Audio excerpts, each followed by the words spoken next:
Guys, welcome to another video. This one is paper 2-1 of October-November 2017. Okay, let's move on to question number 1. Here we have Jasmine earns $12.50 for each hour she works. So she earns $12.50 per hour. Now she works for 38 hours each week. So she is given a pay increase of 6%. Now calculate the total amount Jasmine earns each week after the pay increase. So a pay increase of 6%. So let's find out.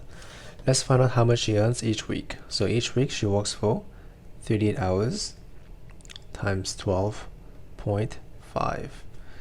That will be 38 times 12.5. That will be $475. That was her initial pay. But now she's making an increase of 6%. So a new pay will be 106% of this pay. So times 106 divided by 100, that will be 503.5. Her new pay is 503.5. So the other way you could do this, you can just do this. You can just say, okay, the pay is usually 12.5 per hour. So a 6% increase will be 1.06 times 12.5 times 38. This should give you the same answer. So 1.06 times 12.5 times 38, that will be same answer as well. So this is part 1. Now part 2, Abdul earns $5.25 each week. He moves to a new job where he earns $4.62 each week. Calculate the percentage reduction in his earnings in his new job. So let's find the reduction first. It will be 525 minus, so 525 minus 462. That will be $63 reduction. Now percentage will be divided by initial amount, will be 525 times 100. So 525 times 100, that will be 12%. Moving on to part 3. Maria is given a pay increase of 3%. After the pay increase, she earns this much each month. So this means that this represents 103% represents this one, because this is the pay after the pay increase of 3%. So calculate her monthly pay before. So we have to find before will be this. That will be 2 divided by 103 times 100.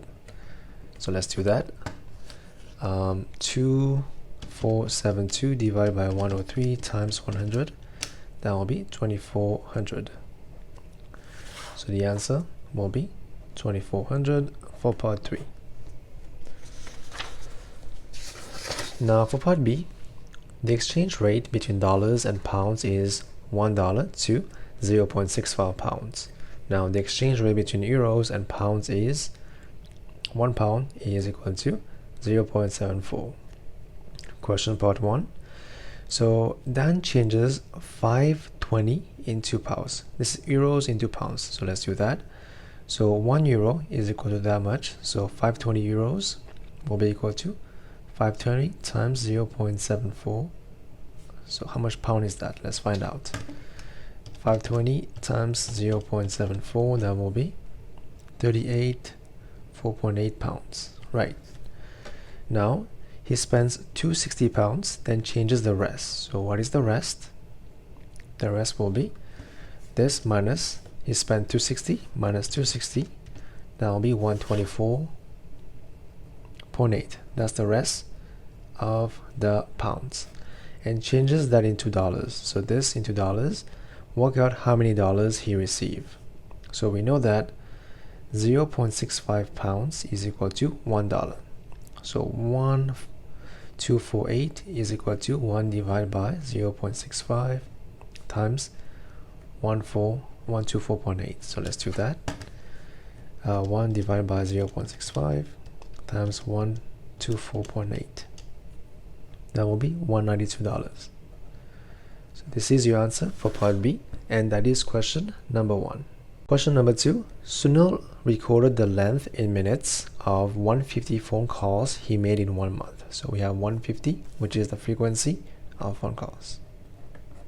Now, it says his results is summarized here. Question part 1. Calculate an estimate of the mean length of a call. So when you see estimate and when you see groups, you have to find the midpoint. Let's call the midpoint X. This will be 2.5, 7.5, 15, 25, and 40. So how do I find these numbers? I just take 5 plus 0 divided by 2, 10 plus 5 divided by 2, and same thing over this side to find this X numbers. Now, we have to find Fx. Fx is X times frequency. So first one, 2.5 times 35, that will be 87.5. Now we have 7.5 times 42, that will be 315. Then we have 15 times 30, that will be 450. Then we have 25 times 28, that will be 700. And the last one, 400 times 15, that will be 40 times 15, that will be 600. Okay, so to find the mean, you have to find the sum of all the Fx divided by 150. So add everything together, divide by 150. So let's do that. 87.5 plus 315 plus 450 plus 700 and plus 600 divided by 150. That will give me 14.35. So your minutes will be 14.35. That will be your answer for part A. Now for part B, on the grid below, draw a histogram to represent this data. So for histogram, you have to draw the frequency density and the groups. So let's first find this value. So we have a formula for this. Frequency density is equal to frequency divided by class width. So let's find out what is the class width of each class. So let's write this here. Class width will be 5 minus 0 is 5. This is 5 as well. This is 10, 10, and 20. This is the class width. And what is the frequency? Let's write this here. I guess on top. Why not? Let's write the frequency density on top. FD. So FD is equal to F divided by class width. So 35 divided by 5 will be 7. 42 divided by 5. So 42 divided by 5 will be 8.4. Now we have 30 divided by 10. That will be 3. Divided by 10. That will be 2.8. And we have 15 divided by 20. 15 divided by 20, that will be 0.75. So this is the values for frequency density for each group. Okay, so let's draw this on the graph. So the first group is 0, 5, and FD is 7. So 0, 5 is here. So let's mark this. This is 1, 2, 3, 4, 5, 6, 7, 8, 9, and 10. So the first FD will be 7. So for this class, it would be 7 is here and here. So joining these two together, we have, that's our first class. Now for the other one, it will be 5 to 10 and FD will be 8.4. So 5 to 10, FD is 8.4. It will be about this point. So let's join them together.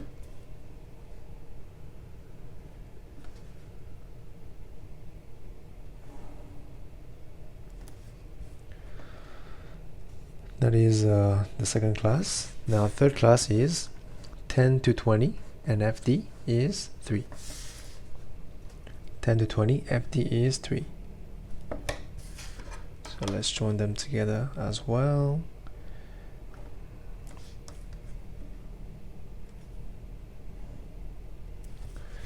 And next one will be 20 to 30. FD is 2.8. So 20, 2.8 will be these 2 points. So let's join them to form the histogram. And we have a last one, which is class, I think it's class 30 to 50. Yep, 30 to 50 will be 0.75. So this one 0.75. So 0.5 is here, 0.6 between those two. So this will be the last bar chart of this histogram. Okay, and that's it. So that was part B. That was pretty long, but that's it. That's the histogram of this information. Now part C, find an estimate for the percentage of Sunil's call that were longer than 25. So use a table here. Which calls were longer than 25? So here we have between 20 to 30 and 30 to 50. So we have this for sure here. 15 is definitely more than 25. So this whole group here, 15 is good to go, right? And here it means that we have 20 to 30. So we have 20 to 25 and 25 to 30. So we are only interested in more than 25. It is half, right? Because this is 5 and 5. So we take half of this, that will be half of 28 is 14. So we take 14 plus 15. So 15 comes from this one because it is more than 25. We take everything, and only half of this is more than 25. We take 14. So 14 plus 15 divided by number of people, which is 150. Number of phone calls times 100 for percentage. So let's do that. 14 plus 15 divided by 150 times 100. That will be 19.3. This is only an estimate, and this will be your answer for part C. And this is question number 2. Question number 3. The diagram shows the positions of 3 towns. We have A, B, and C. Those are 3 towns. Now, B is due north of A, so it is exactly above A. The bearing of C from A will be 220. So what is this angle? We know this one is 360, so this will be 360 minus 220, that will be 140. So this angle here is 140. Okay, so now question, it says part 1, find the bearing of A from C. Of A from C. So you have to find, so we have to draw the north line first. That will be the north line. And let's continue this one as well. That's the north line. So we have to find this angle. The bearing of A from C, we have to find this angle. Okay, so how can we find this angle? So this angle is equal to this angle over here, right?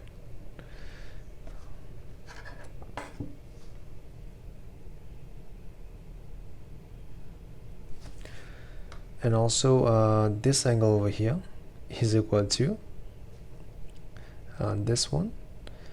And what else do we know? Let's see, what can we derive to find this angle? The bearing of, oh my bad, I made a mistake here. The bearing of A from C. So A is this point, so A from C will be this whole angle. So this angle is the same as this angle, right?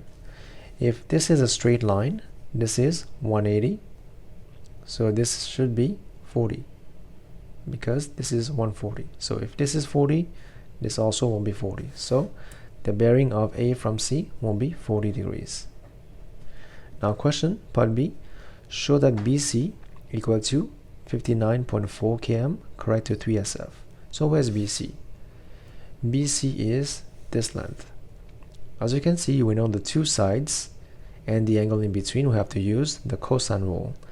So cos of angle here, 140, is equal to 25 square plus 38 square minus BC square over 2 times 25 times 38.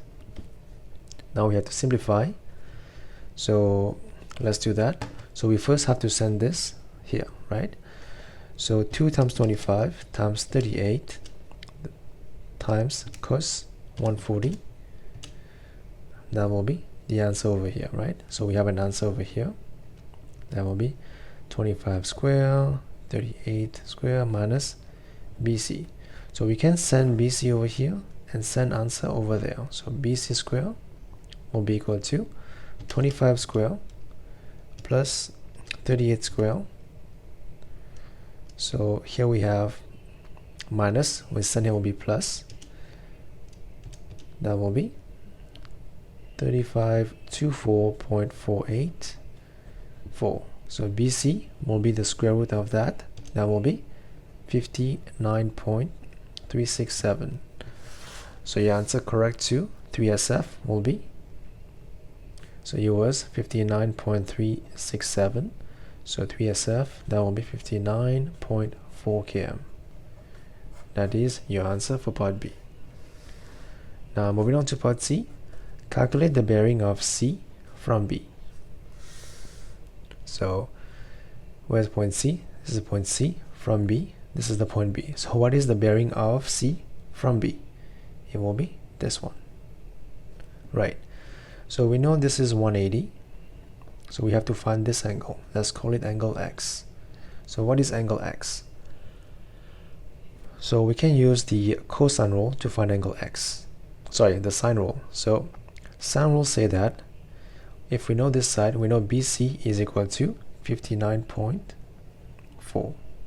So we would say that 59.4 over sine of this angle of 140 is equal to 38 over sine of this angle here. We call it angle X. So we have to find the value of angle X. So how do we do this? We have to cross multiply. So sine X will equal to what? Becomes 38 times sine of 140 divided by 59.4. So that will be 0.4112. So X equal to sine inverse of the answer. That will be 24.3 degrees. So the angle X here is 24.3 degrees. So what is the bearing? It will be 180 plus this. So let's do that. The bearing will be 180 plus 24.3. That will be 302. The answer will be 204.3 degrees for the bearing of C from B. And that is question number 3, where you have to use cosine rule and the sine rule to find the side first and then find the angle. That is question number 3. Number 4, we have Adam has a bag containing 9 balls numbered from 1 to 9. So let's say they have numbers 1, 2, 3, 4, 5, 6, 7, 8, and 9. This is the balls in the bag. Now part 1. Adam takes a ball at random from the bag and replaces it. Find the chance that the ball has an odd number. Odd is, these numbers are odd. So we have 1, 2, 3, 4, 5. So it will be 5 over 9 will be the chances that it is odd. Now part B. Adam takes a ball from the 9 ball in the bag, knows the number and replaces it. Okay. He then takes a second ball from the bag, knows the number and replaces it. So every time he puts it back in the bag, we will always have 9 balls in the bag all the time. Now part 1. Work out the chance that both numbers are odd. So first time odd, pretty easy, same, 509 times second time odd, it will be the same as well. And why is that? Because he puts it back in the bag, so we end up with the same numbers. That become 25 over 81. Now for part 2, Work out the chance that one number is odd and the other one is even. So let's say we have a first number and a second number, right?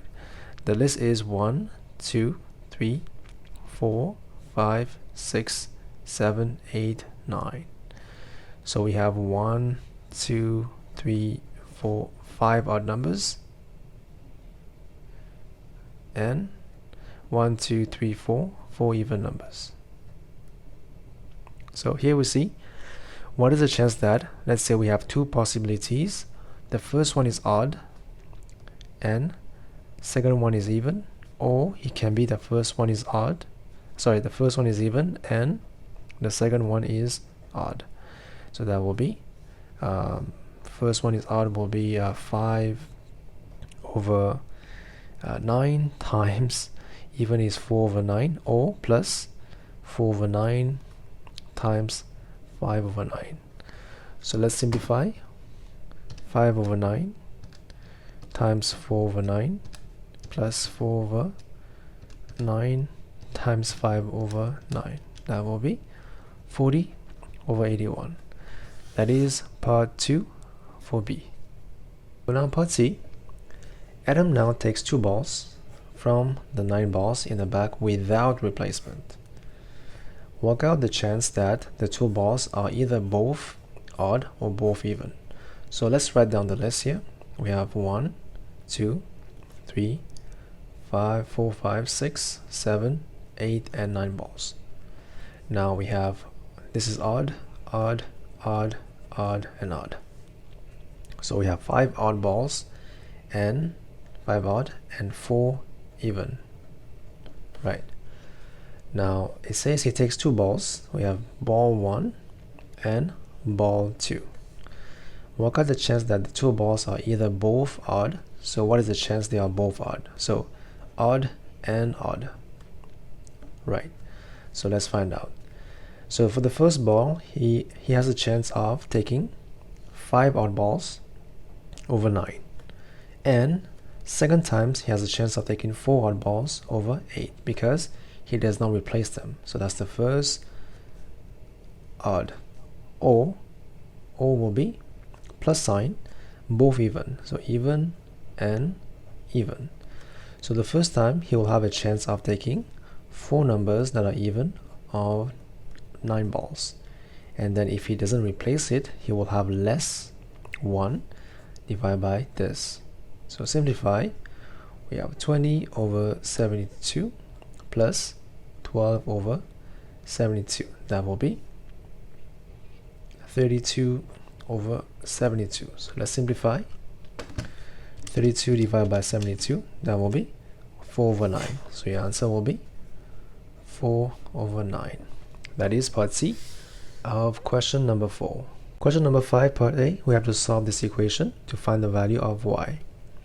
So the first thing you do here, you have to cross multiply. So we have y times this and 2 times this one. So expand the brackets, we have y squared plus 5y equal to 4y plus 6. Now we have y squared plus 5y minus 4y minus 6 equal to 0. So y squared plus y minus 6 equal to 0. So we have to factorize this equation. Y squared is y times y, and 6 is 3 times 2. So for us to have plus 1, it must be plus 3 minus 2. So y will be minus 3 and y will be 2. So your answer will be this or this. Now part B, make t the subject of formula. So the first step is to cross multiply. So 2p minus pt equal to 4t plus 1. So we send t over here. We will have 2p minus 1 will be 4t plus pt. So factorize t outside. We will have 4 plus p equal to 2p minus 1. Now t will be 2p minus 1 divided by 4 plus p. And this is your answer for part B. Now part C, simplify this. We have to take 1 by 1. So let's first have a look at this one. X squared minus 16 is also x squared minus 4 squared. which is x plus 4, x minus 4. Now for this one, 3x squared minus 14x plus 8. Factorize. So 3x squared will be 3x times x, and then 8 is what? 8 is 1 times 8, 2 times 4. So for us to get 14, we have to choose this one. So we will do 4 here and 2 here, minus minus.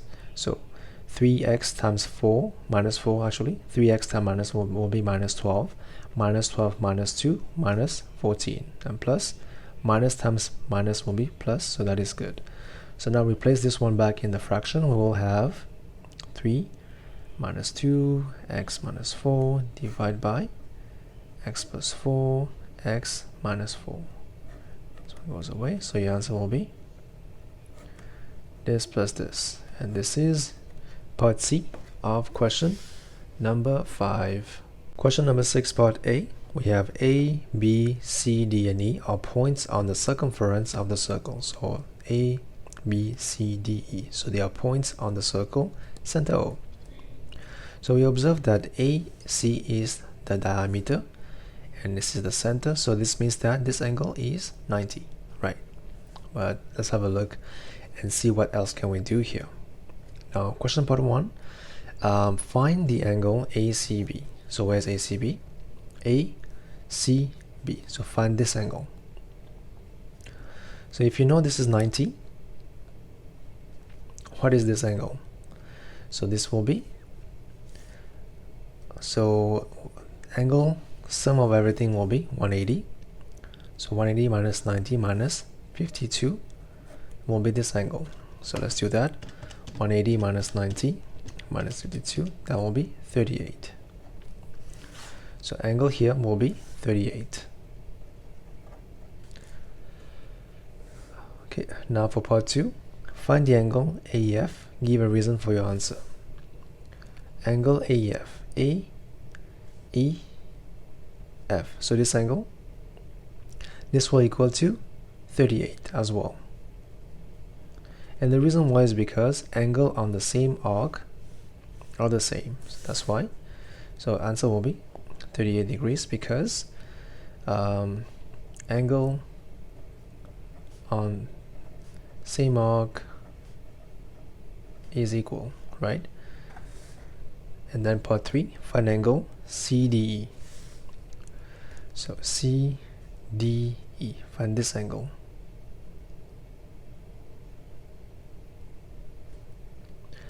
So how do you find this angle?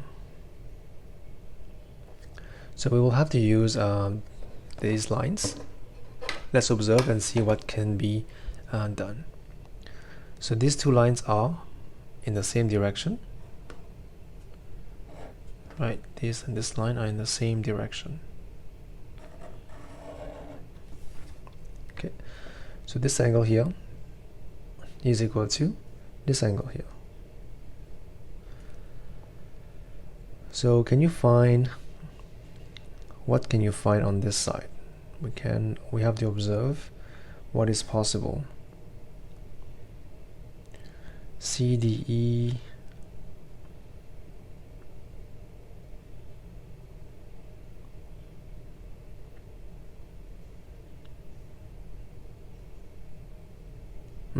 as you can see, so you have to take this out.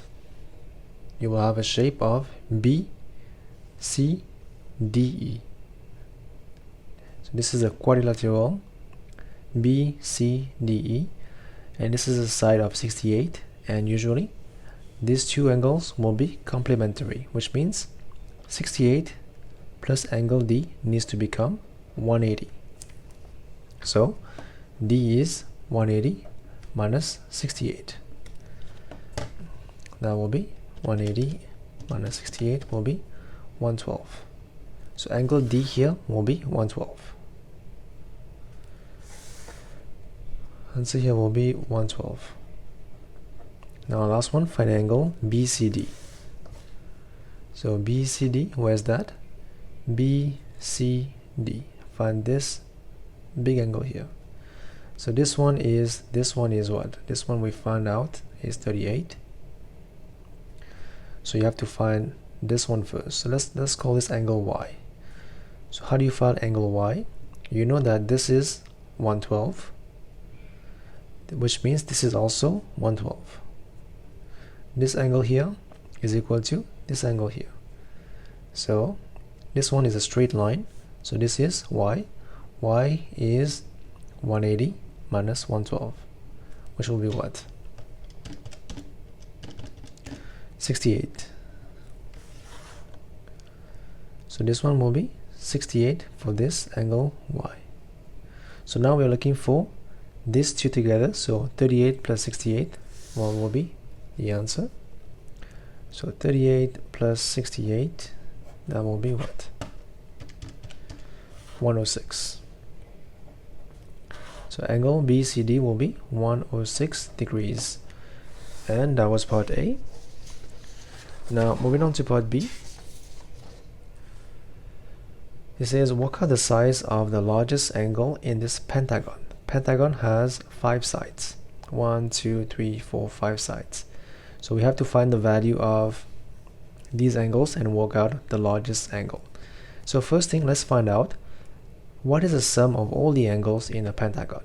So we have to use a formula, which is 5 number of sides minus 2 times 180. That will be the sum of all the sides in the pentagon. That will be 540. Now it means that if you add everything up together, you have 540. So let's add everything up. So 3x plus 2x plus 2 and plus 1, that is 8x plus 124 equal to 540. So x equal to 540 minus 124 divided by 8, which is how much? Let's do that. 124 divided by 8, which is 52. So which one is the largest angle? Let's do this one. 52 times 3, that will be 156. So largest angle will be 156 degrees. That was part B. Now part C. The angles in a quadrilateral are given. Correct the nearest degree. That is 1 degree. Find the lower bound for the value of y. So how do you find the lower bound for the value of y? So if you want to find this one, we know that the sum of every angle, it will be 360. Everything together will be 360. So lower bound of y is equal to, well, we have 360 minus the max of these three angles. We'll get the lower bound. So let's find the max of these three. The first one will be 65 plus minus 1 over 2. That will be 65.5 and 64.5. This one will be 57 plus minus 1 over 2. That will be 57.5 and 56.5. And last one will be 131 plus minus 1 over 2. That will be 131.5 and 130.5. So to get the max, we have to take the upper bound, and upper bound. So lower bound of y will be 360 minus 65.5 plus 57.5 plus 131.5. So let's do that. 360 minus 65.5 plus and the last one 131.5. We'll have 105.5. That's the lower bound of the angle y. And that is question number 6. Moving on to question number 7. So here we have A. The points this and this is on the line L. Find the equation of the line L. So first thing we have to find the gradient of line L. So y2 minus y1 divided by x2 minus x1. That will be 8 divided by minus 4 is minus 2. So now we take this point. This is xy. So y minus 5 over x minus 0 equal to minus 2. Cross multiply, you will have y minus 5 equal to minus 2x. So your answer will be y equal to minus 2x plus 5. This will be your answer for part 1. Now part 2, it says the line M is parallel to line L. It means that M has the same gradient as L, which is minus 2, and passes to the point, this is x, y. Find the equation of M. So pretty easy. That will be y minus 3 over x minus 2 equal to gradient. Now cross multiply, you will have 1 minus 3 equal to minus 2x. That will be minus 4, because minus minus become plus, and plus 2 times minus 2 will be minus 4. Simplify, you'll have y equal to minus 2x minus 4 plus 3, y equal to minus 2x minus 1. This will be your answer for part 2. Now for part B, the table below shows some values of x and the corresponding values of y for this equation. Now complete the table. Find this value of y for x equal to 6. So y will be 6 plus 3 over 6 minus 3. So let's do this on our calculator. 6 plus 3 over 6 minus 3. Sorry, 6 plus 3 over 6 minus 3. That will be 3.5. So this will be your table part 1. Moving on to part 2, it says using a scale of 2 cm to 1 on both axes, draw a horizontal x-axis for this 0 to 7 and a vertical y-axis for 0 to 4. Okay, so let's do that.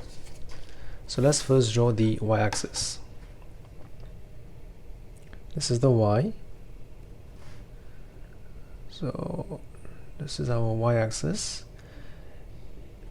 So that will be this line. That's the y, and x will be in this direction.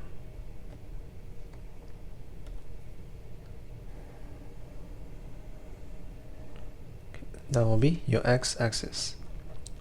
It says using a scale of 2 cm to 1 unit. So for the x, it will be 0 to 7. So let's do that. This is 0.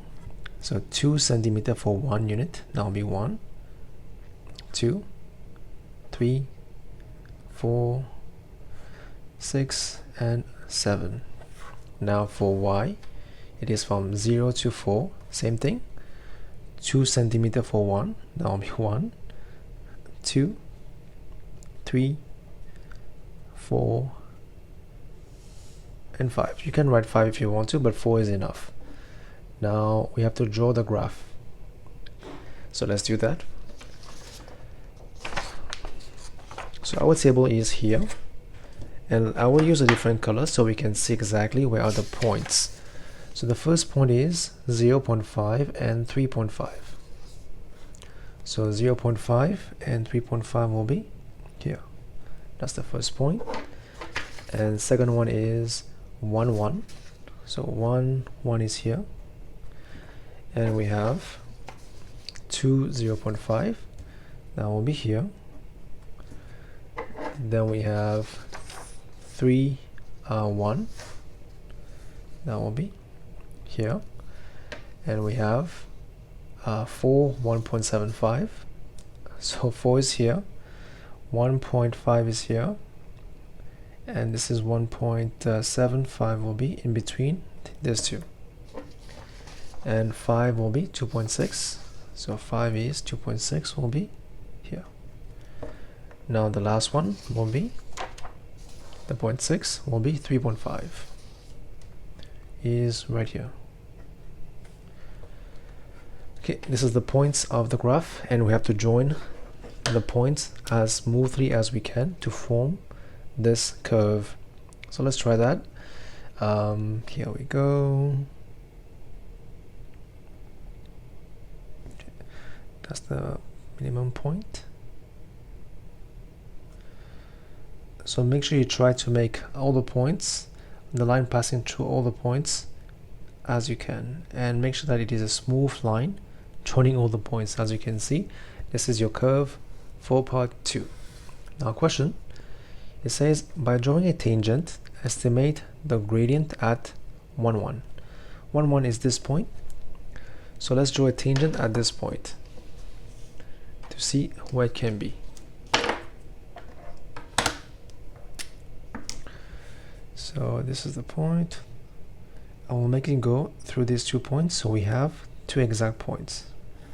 So that's the tangent, and you can see we have 1 point here and point here.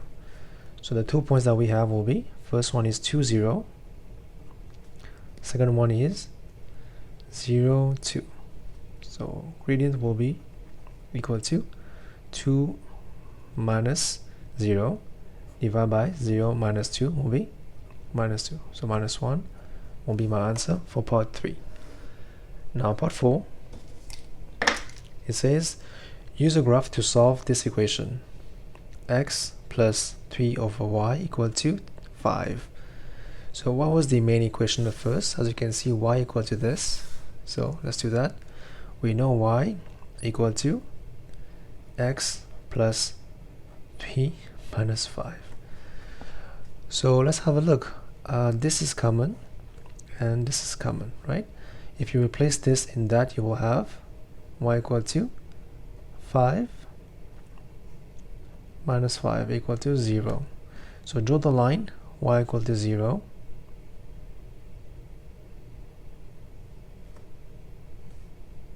to form the equation. So solve the equation on this graph. Oh, this is actually 3, my bad. So I made a mistake here. This is the equation. So let's replace this one here.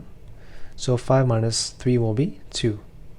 So we have to draw the line y equal to 2 to find the solutions of x on the graph. So where's that? Y equal to 2 is on this line.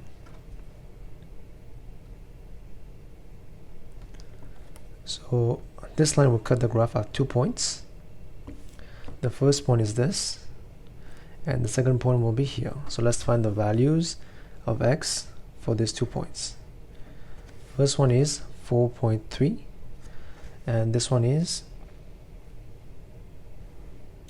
0.7. Okay, so the values of x, first one is 0.7 and 4.3. That is your 2 answers for x.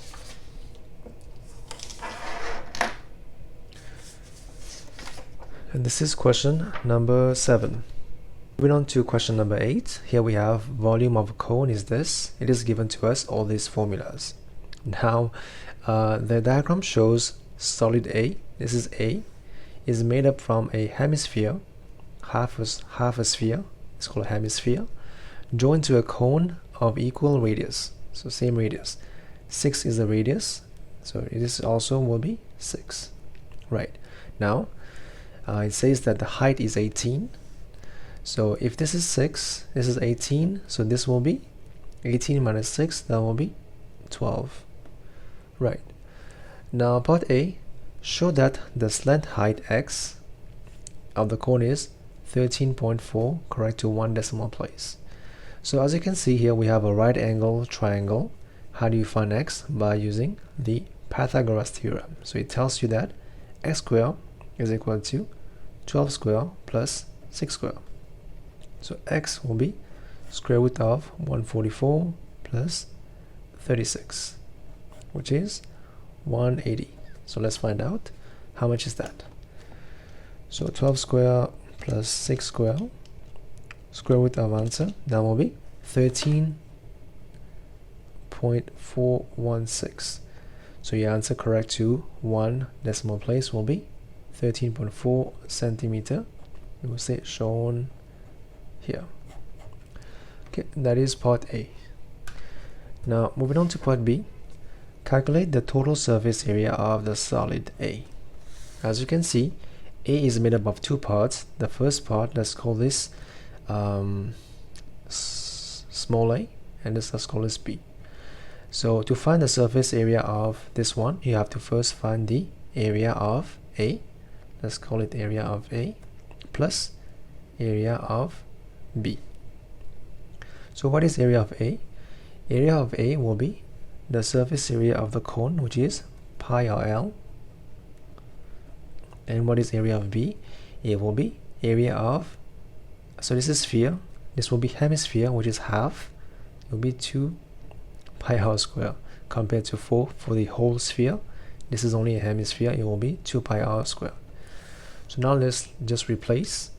So area A will be equal to pi r is 6, L is 13.4 plus 2 pi r square will be 6 square. So let's replace in our calculator. So pi times 6 times 13.4 plus 2 pi times 36. That will be 478.778. So correct to one decimal place, it will be 0.8. So 478.8 centimeters. On to part C of the question. So the volume of A will be, we have the two parts. It will be volume of the A plus volume of B. A will be volume of the cone, which is 1/3 pi r square h, plus volume for the base will be half of volume of hemisphere, which is 4/3 pi r cube. This is given to us on the first page. So now we just have to replace. We know r is a radius, which is equal to 6. Height is equal to 12. So replace. We have 1/3 pi times 6 square times 12 plus, here we have 1/2 of 4/3 pi times 6 cube. So simplify. Let's use the calculator here. It's pretty tough to do this one. So 1/3 times pi times 6 square plus times 12 plus half times 4/3 times pi times 6 cube. That will be 904.7786. So your answer will be 904.8 centimeter cube. Now it says solid A is one of a set of 3 similar solids. We have A, B, and C. The ratio of the heights is 2:6:1. So we have A, B, and C, and the ratio of their heights is 2:6:1. This is the heights. What is the ratio of the areas? It will be 2 square, which is 4, 6 square, which is 36, and that will be 1. And what is the ratio of the volume? That will be 2 cube, 6 cube, and 1 cube. Question part 1. Calculate the surface area of B correct to 3SF. So we know that the area of A is equal to, from the first part, A is 478.8. 478.8, which equals to 4 shares. Find 6. So 36 will be 478.8 divided by 4 times 36. That will be 9. So let's do that. 478.8 times 9. That will be 4309.2. That is your answer for part D. Now for part 2, we have find the volume of C correct to 3SF. So C, as you can see, the volume of A is 904.8. So A will be 904.8, which represents 8 shares. Now C has only 1 shares. It will be 904.8 divided by 8 for 1 shares. So let's do that. 904.8 divided by 8, that will be 113.1. So the volume of C will be 113.1 centimeter cube. And that is question number 8. On to question number 9, part A. A pump takes 12 minutes to add 3,000 liters of water to a pond. So 3,000 liters in 12 minutes. Now, how long will it take the same pump to add this much liters? So 1750, that will be 12 divided by 3,000 times 1750. So let's do that. So 12 divided by 3,000 times 1750, that will be 7. It will take 7 minutes to fill out this much in the pond. Now part B. A tank holds 2,500 liters of oil. That's the tank. Now a small pump can add oil to the tank at a rate of X liters per minute. Now a large pump can add at the rate of X plus 20 liters per minute. Now question part 1. Write down an expression in terms of X for the number of minutes the small one, which is this one, it takes to fill the empty tank. So in 1 minute it fills out X liters, right? So now we know that the tank is 25 liters, so it will take him 1 divided by X times 2500. So your answer will be 2500 divided by X minutes. That will be your answer for part 1. Now part 2. It takes 15 minutes longer to fill the empty tank using the small pump than it does with the large pump. So we have to find the difference between the time it takes with the large pump and the small pump is equal to 15. So this is a small pump. So a small pump is, so let's say T large minus T small equals to 15. So T small equal to 25 divided by X. So X was the rate. So same thing here. For the large one, it will be X plus 20. So same thing. 2500 divided by X plus 20 minus equal to 15. So we have to simplify this. So here we can do the LCM. That will be X plus 20. And cross multiply, we have 2500X minus 2500 times X plus 20 equal to 15. So we cross multiply again. We will have 2500X minus 2500X minus 5000 equal to 15x x plus 20.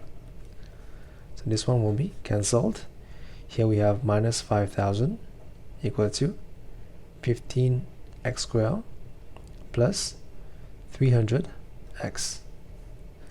So let's bring this one over there. We'll have 15 plus 5. Sorry, that will be equal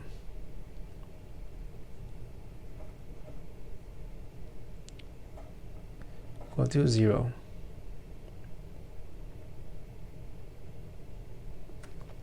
So let's find out the answers. If you can divide by 5 everywhere, we will have 3x squared plus 300 divided by 5. That will be 60x, and 5000 divided by 5. That will be plus 1000 equal to 0. So there's a difference here. This is minus 10,000 and minus 10. So something is wrong in my calculation. So let's find out what can be wrong.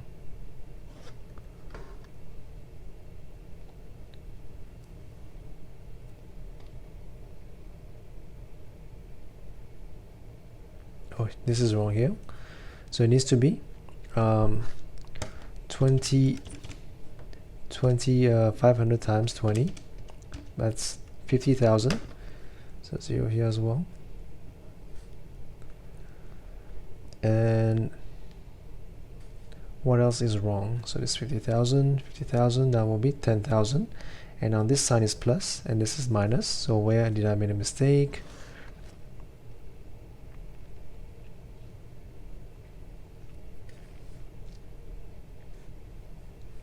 Minus, minus. Should this be minus or plus? Let's find out. Above we have, okay, plus. It is fine over here. Something is wrong somewhere. Oh, I see. Yes. So I haven't made a mistake here because for the larger pump, the time taken will be less. So we will know that TL is less than TS. So actually it needs to be TS minus TL instead of TL minus TS. So we have to flip. This one comes here. This one goes there because I assume that the large one will be more than but the actual answer needs to be this one. So in that case, that will be plus here.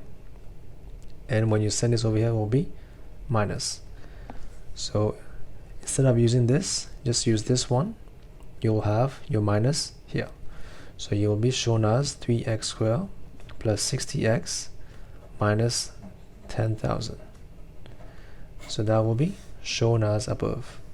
So just to recap, just use this one, TS, time taken for the small pump will be more than time taken for the large pump, which will be equal to 15. So don't use this one, but use this one, you will have this answer in the end. So now for part 3,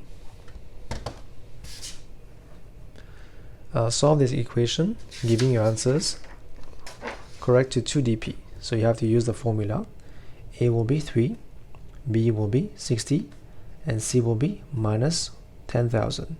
So x is equal to minus b plus minus b squared minus 4 times a times c. That's 10,000 divided by 2a, which is 6. So let's simplify. So 60 squared minus 4 times a times c, which is 10 minus 10,000. That will be this much. So let's write this down. So minus 60 plus minus square root of 123,600 divided by 6. So x will be 2 possible values. First one is minus 60 plus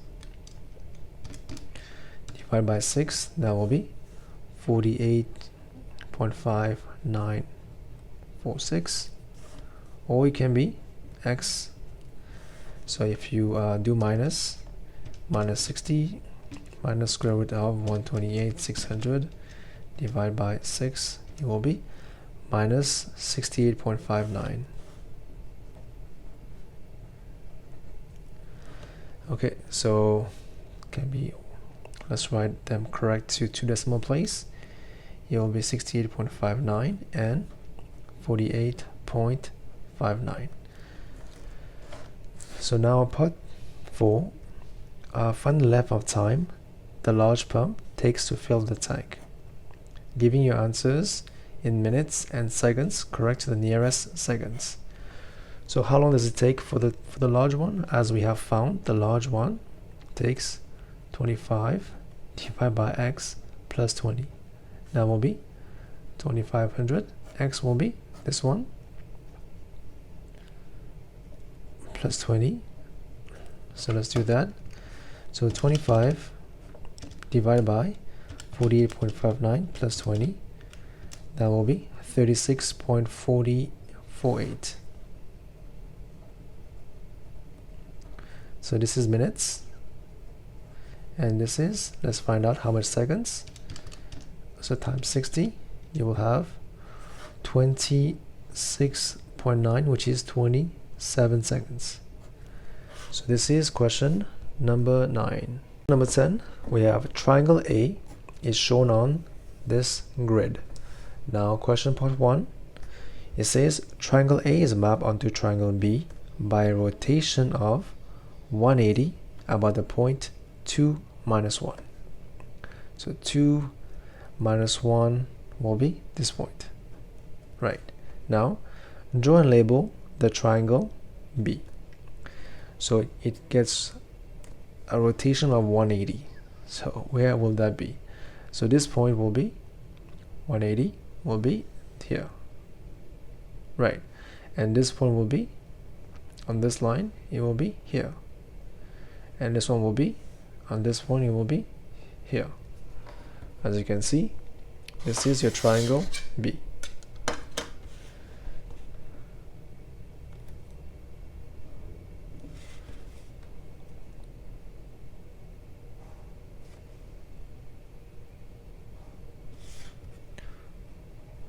So if you want to as well, you can always use the matrix. So let's find the rotation of, it is kind of hard to actually because the center is not 0, 0. You have to first change it to 0, 0 and then multiply. But the usual formula will be matrix times object equal to image. But that's the usual formula. But this one, it is much easier to do this on the graph directly. So the center will be 2 minus 1. So let's do that. If you take this point, if you turn it by 180, it becomes on the straight line. As you can see, straight line, this will be on this line. So 1, 2, 1, 2. And this one on the straight line, 1, 2, 1, 2, right? And this one on the straight line, it needs to be equal. So that's why it will be here for a rotation of 180. Now for part 2, triangle A is mapped onto triangle C by a transformation by this matrix. So we have to use this formula which says matrix times object. So what is the points of A? So first point is 1, 1. And we have 2, 1. And we have 1, 3. So it will become, so 3 times 1 will be 3, 6, 3. This will be 3, 3, 9. So this will be triangle C. 3, 3 will be here. 6, 3 will be here. And 3, 9 will be on this point. So this is your triangle C. So let's join all the points and label the triangle C.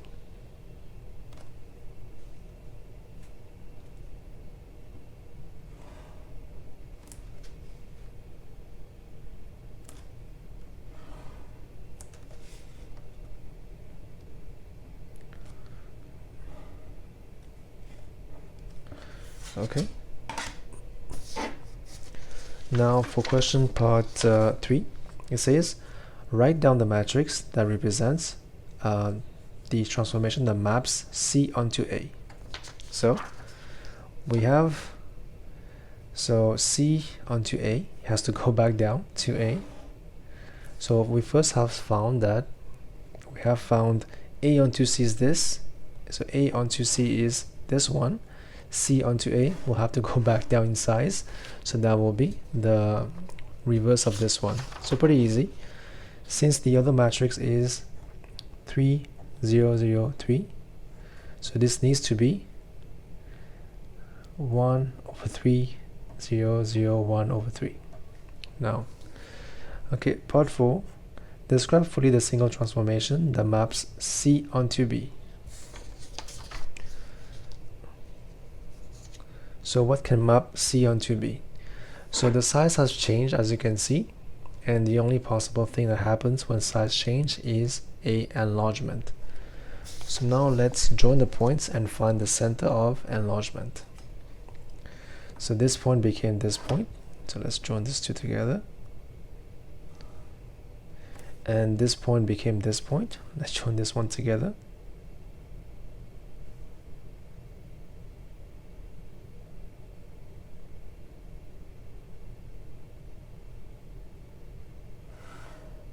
Here you go. As you can see, the center will be here. Now the scale will be, this is 1, 2, 3, and this is 1. So the scale will be 3, but if it is in the opposite direction, scale will be minus, because it is C onto B, so big one to small one, it will become 1 over 3. So minus 1 over 3. So let's write this down. The transformation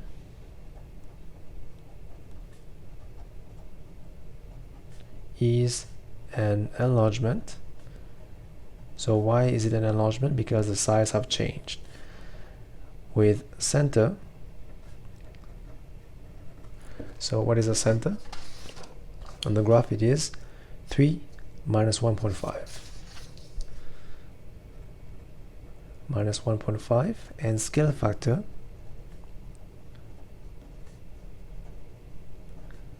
minus 1 over 3. So why is it minus? Because it is on the opposite side of the center. This becomes this, and it comes from big to small, so it will be 1 over 3. That is part 4. Now moving on to part B. The diagram shows triangle PRS. So PRS, this triangle. Q is the midpoint of PR, so these two are the same. We have PQ equal to 6,3 and PR is equal to 8,2. Find SR. So what is the length of SR? So let's do that. We know where's PS? PS is this one. So PQ have to times 2, right? So SR is SPPR.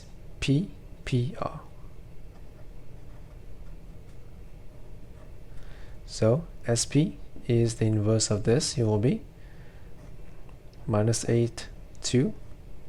That's SP. Plus PR will be, this 2 will be 2 times. That will be 12 and 6. So this will be 4 and 8. So 4, 8 will be S to R. Now this one, T is a point on SR such that ST and TR is 1 to 3. So we have a point T here. The ratio R is ST 1 to 3. So the whole thing will be 4. Now find the length of PT. So what is PT? That will be PS plus ST, right? So PS plus ST. PS is given to us as this, 8 minus 2, and ST is 1. So ST is 1 over 4 of SR.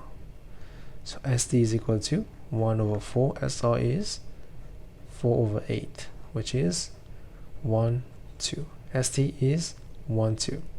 Now PT will be PS plus ST. So PS plus ST, that will be 8 minus 2 plus 1 over 2. Sorry, 1, 2. That will be 9 and 0. This is your answer for part 2. 9 and 0. And this is question number 10. Number 11, we have ABCD. So ABCD is a rectangle. P and Q are points on DC, and P and Q are points on DC. Now AQ and BP intersect at this point R. Question part 1. Prove that triangle ARB, so ARB, and is similar to triangle QRP. QRP. So you have to prove that the angles are the same. So as you can see, these two lines, DC and AB, are in the same direction. So it means that the interior angle, this and this, is the same. Also, from the same point, this angle is the same as this one. And then if these two are the same, this one here would also be the same. So you have proven that all the angles are the same. So now let's put this into words. So our first point is this angle here is AB. Angle ABR is equal to angle QPR. QPR. Why? Because they are alternate angles. Now second one will be this one, BAR. So BAR is equal to angle, green one will be PQR, PQR, because they are alternate angles. And the last one is angle ARB is the same as PRQ, PRQ, because they are vertically opposite. Or you can write third angle of a triangle, and this is why you conclude that triangle ARB is similar to triangle QRP. That is part A. Now moving on to part B. Now we have some values for this shape. It says in the rectangle ABCD, we have AB equal to 9, AD equal to 5. So we know that the angles here will be 90 because it is a rectangle. Okay, let's move on to the question. Part 1, it tells you that calculate the side AQ. What is AQ? Find this length. As you can see, here we have angle 55 and we have this side and this. So we have to use SOHCAHTOA.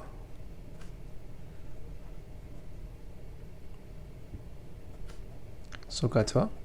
So we have the adjacent side. We're trying to find the AQ is the hypotenuse. So we have to use cos. So cos of 55 is equal to 5 divided by AQ. So AQ will be 5 divided by cos 55. So let's find this out. So 5 divided by cos 55, that will be 8.72. 8.72 is the length of AQ.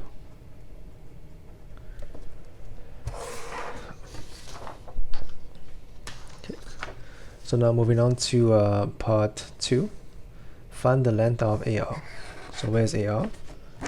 AR is this one, right? So as you can see, we have this length, which is AB. So let's draw this here, AB. This is right angle. This is 90. And we know this is 35, so this will be 90 minus 35. That will be 55. Right. So we know this side is 9. We're trying to find this side. So let's use SOHCAHTOA again. SOHCAHTOA. This is A, R, and B. So we know the adjacent side.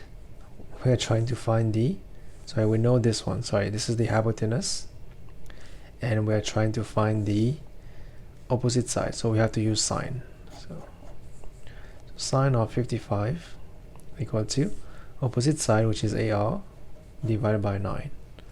So AR is equal to 9 times sine of 55. So let's do that. 9 times sine of 55, that will be 7.37. That is the length AR. Now part 3, calculate the area of triangle ARB.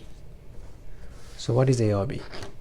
ARB, so as you can see, ARB, this will be 7.37. Area of triangle is pretty easy. You have to do half times height times base. This is the height. Height is 7.37. We have to find the base. How do you find base? As you can see here, it is a right angle triangle, so we can use the Pythagoras theorem. So it tells you this is the base, which is BR. Square plus 7.37 square equal to 9 square. So BR square equal to 9 square minus 7.37 square. So BR is equal to what? Let's solve. So 9 square minus 7.37 square. Square root of that will be BR, 5.17. Now let's replace. So area of triangle will be half times height, which is 7.37, times base, 5.17, and that gives you what answer? So half times 7.37 times 5.17, that will be 19.05. So 19.05, which is 19.1 centimeter square. Now question part C, calculate the total area of the shaded in the rectangle. So what area is shaded? So we have A, R, B already. This and this. We have this. This is equal to 19.1. As we know, we have to find this one, the smaller one. But from part A, we have shown that this big one and the smaller one are similar to each other. So what is this side? So we know that AR is equal to, from here, it's 7.37. So what do we know? This side is equal to, so from this we know that the length AQ is 8.72. So AQ is 8.72, so this will be 8.72 minus 7.37. The side RQ will be 8.72 minus 7.37. That will be 1.35. So 1.35 for the length of RQ. So here we have a ratio for these two triangles. As you can see, this against this. So the ratio of sides is 7.37, and the other one will be 1.35 for the ratio of sides. Now we know that the area of the big one is 19.1. Find the area of this one. So what is the ratio of their areas? So we have to square these two first. It will be 7.37 square against 1.35 square for the ratio of their areas. So this represents this. So 7.32 square represents 19.1. So what does this represent? This will be 1.35 square equal to 19.1 divided by 7.32 square times 1.35 squares. So this is the area of the small triangle. So let's find that first. So 19.1 divided by 7.32 square times 1.35 square. That is 0.650. That will be the area of the small one. So question is, find the area of the shaded area. This will be small plus big. So 19.1 plus 0.65. That will be 19.1 plus 0.65. That will be 19.75. So to 3SF, your answer will be 19.8. That will be your answer for part 4. This was a long question. So just to recap, for the last part, since you know this area already, you have to find the small area. So you have to use the fact that they are similar to find the small area. So you know side AQ, you know side AR, you find side RQ. So once you have this side and this side, you have the ratio of their sides. From this, you get the ratio of the areas. So now you can use this to find the area of the small one, and then once you have the small one, you add to the big one to find this answer here. So that will be question 11, and that is the last question of this paper.